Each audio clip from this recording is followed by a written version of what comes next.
Okay, so now that we know what sig digs are, we're here to talk about how we actually use sig digs. Then we have some rules for adding and subtracting numbers that have sig digs, because we don't do a lot of adding and subtracting in science. Mostly it's multiplying and dividing. Yep. But sometimes we add or subtract.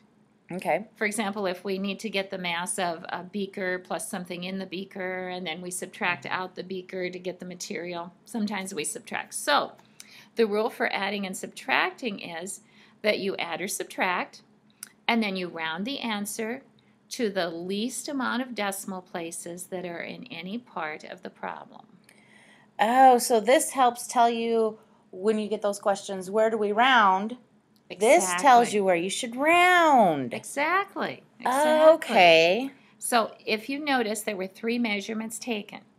The first measurement was taken to the nearest hundredth. So again, the 2, 5, and the 6 are known for sure, and the 7's an estimate.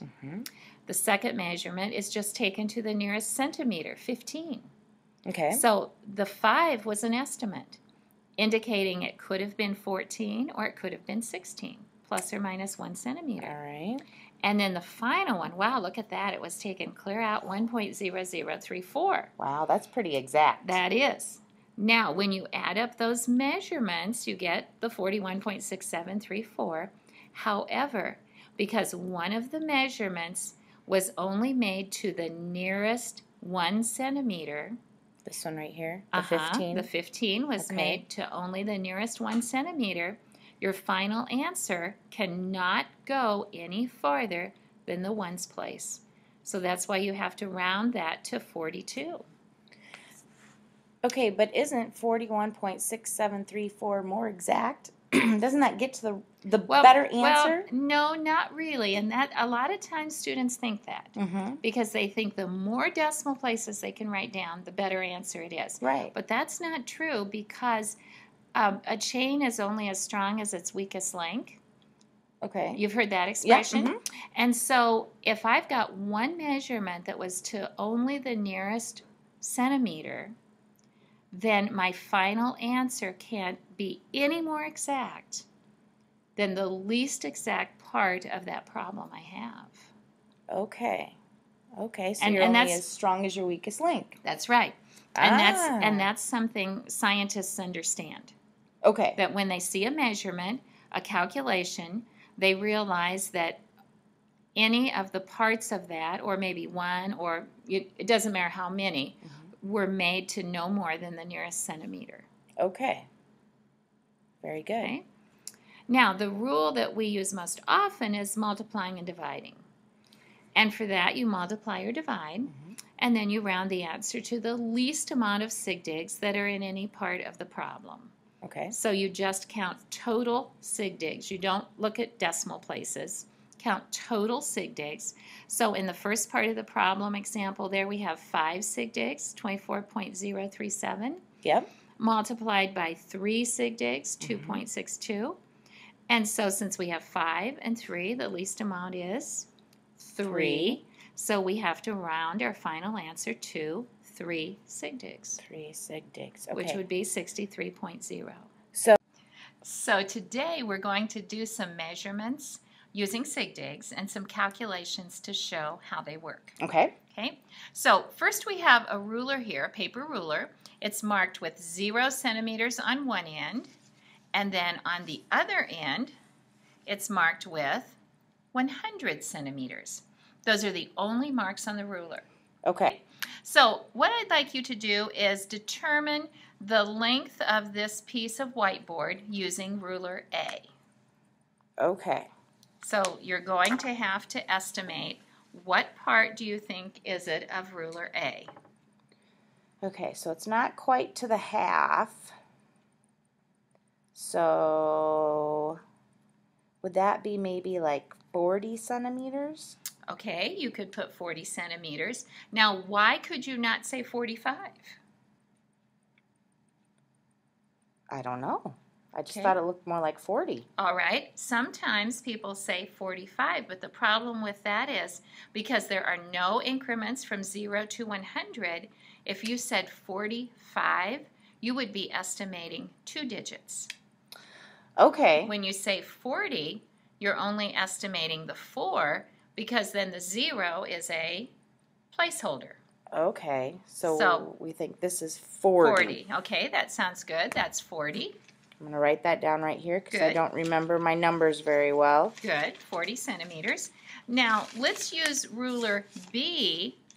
And notice ruler B has increments of 10, 20, 30, 40, and so on centimeters. Okay. So let's measure the width of the whiteboard with ruler B, and then we'll do an area calculation. All right. So when you measure the width of the whiteboard with ruler B, you notice it's more than 20, but less than 30. So you know that 2 for sure. So I could estimate one more place. Okay. Right. Mm-hmm. So I'd say maybe it's about halfway in between, so maybe 25. Sounds good. 25 centimeters. All right. So 25 centimeters for the width.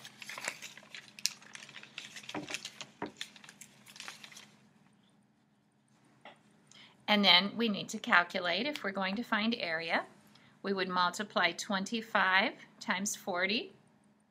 So we're going to multiply 25 times 40, and we get 1,000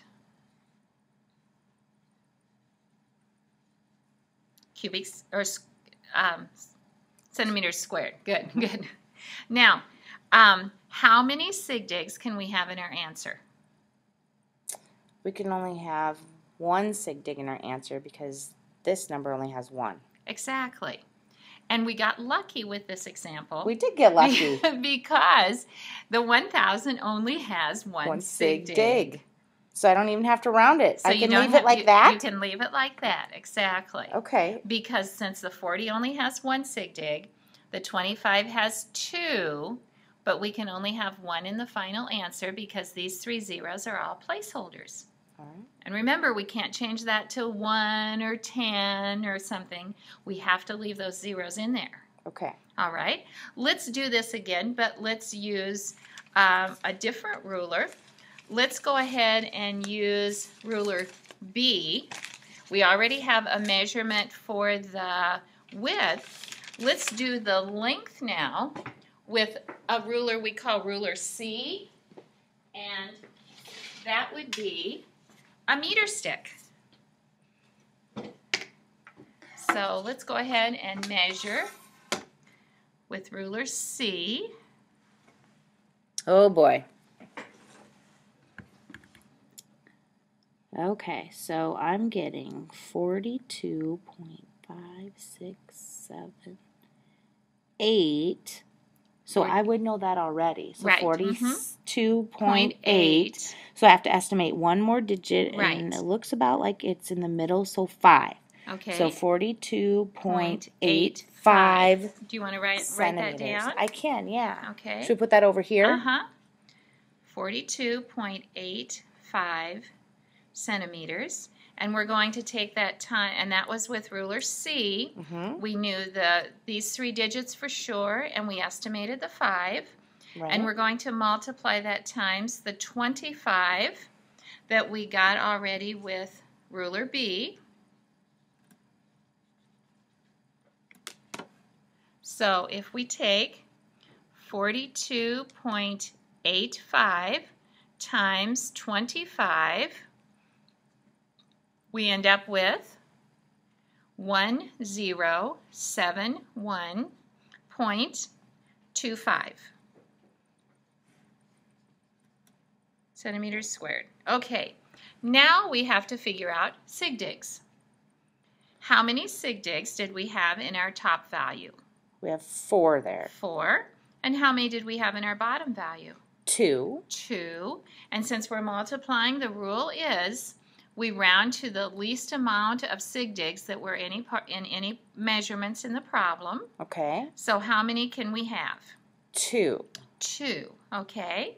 But now I see an issue because this is a All right. 0. Okay. So we can only round to 2 sig digs, right? Okay. So these 2 places here. Right. And what I like to tell students, I say you need those 2 digits, and then I just put a line up, because then I say, what does the very next digit tell you to do?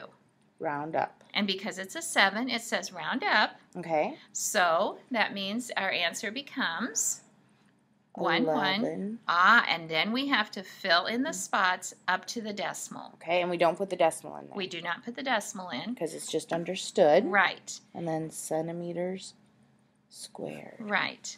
And we had to include those zeros because those are placeholders. And they are important, but they're not significant. Correct, correct. And even though the measurement on top was made to the nearest hundredth, this measurement was only made using this ruler B that only indicated every 10 centimeters. And because it was so unexact and had so few increments, our final answer can't be any more exact than ruler B. And that's why we use sig digs when we do measurements.